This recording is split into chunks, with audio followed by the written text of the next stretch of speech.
Molti dei compositori più apprezzati hanno lasciato un segno nella storia non necessariamente legato al solo scrivere musica.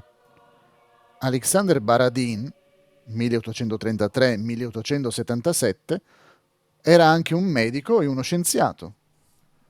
Joseph Bologne, Chevalier de Saint-Georges, 1745-1799, era sia un meraviglioso compositore che un maestro spadaccino.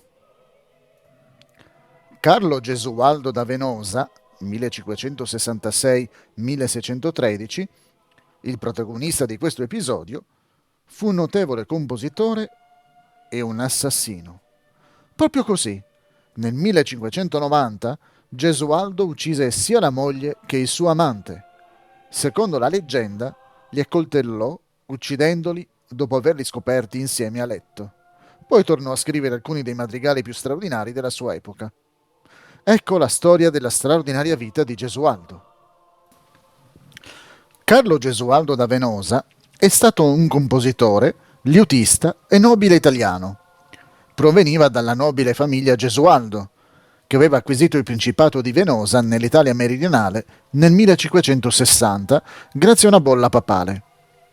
Nato a Venosa, Carlo manifesta una precoce passione per la musica, dedicandosi al liuto, al clavicembalo e alla chitarra. Dopo la morte del fratello maggiore Luigi, avvenuta nel 1584, Gesualdo divenne principe di Venosa.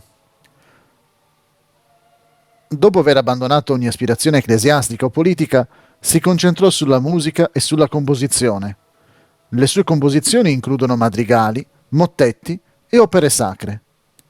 Le sue raccolte più famose, il quinto e il sesto libro dei suoi madrigali, pubblicati insieme nel 1611, mostrano il suo linguaggio armonico unico. Nel 1586 Gesualdo sposò Donna Maria d'Avalos, sua cugina di primo grado, dalla quale ebbe un figlio. Tuttavia, la vita di Carlo prese una piega oscura quando scoprì la relazione della moglie con un duca.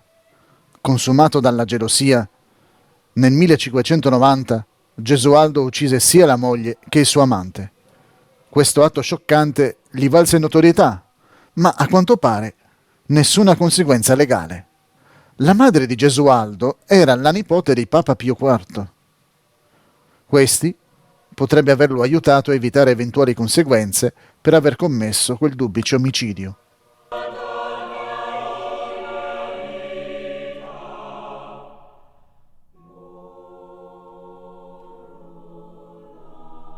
Dato che Gesualdo era un assassino e probabilmente un essere umano orribile, perché dovremmo ascoltare la sua musica?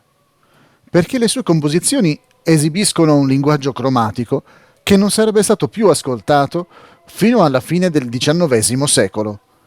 Molti ascoltatori trovano somiglianze fra la sua musica e sia le ultime composizioni di Beethoven che l'accentuato cromatismo di Wagner. Per altri avrebbe prefigurato l'uso non strutturale dell'armonia da parte di Schubert per raggiungere colore. E poi c'è il fatto che i madrigali di Gesualdo sono caratterizzati da un'intensità emotiva unica e cupa.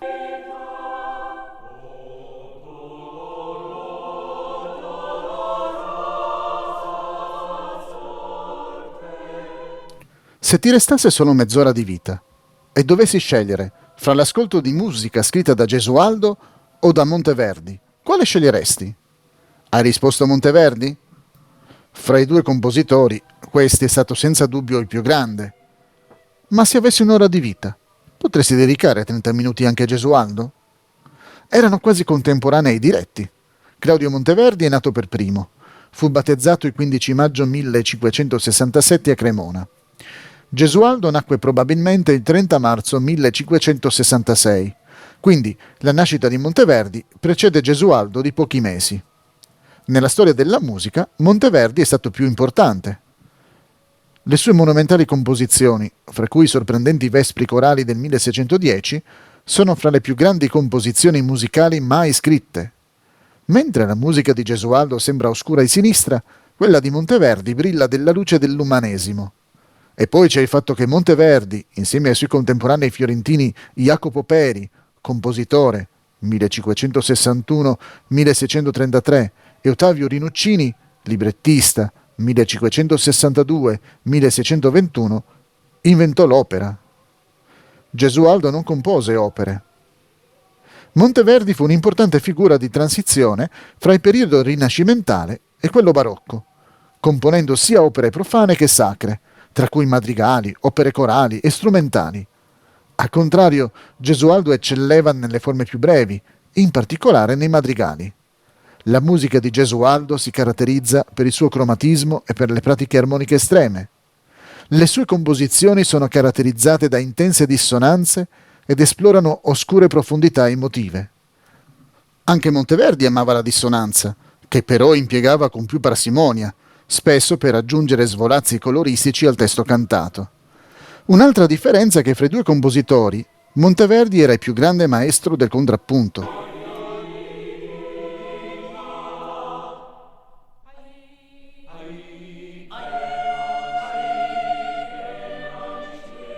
La musica di Monteverdi fa da ponte fra il Rinascimento e il Barocco, mentre lo stile cromatico e la profondità emotiva distinguono Gesualdo come compositore che sfidò tutte le convenzioni.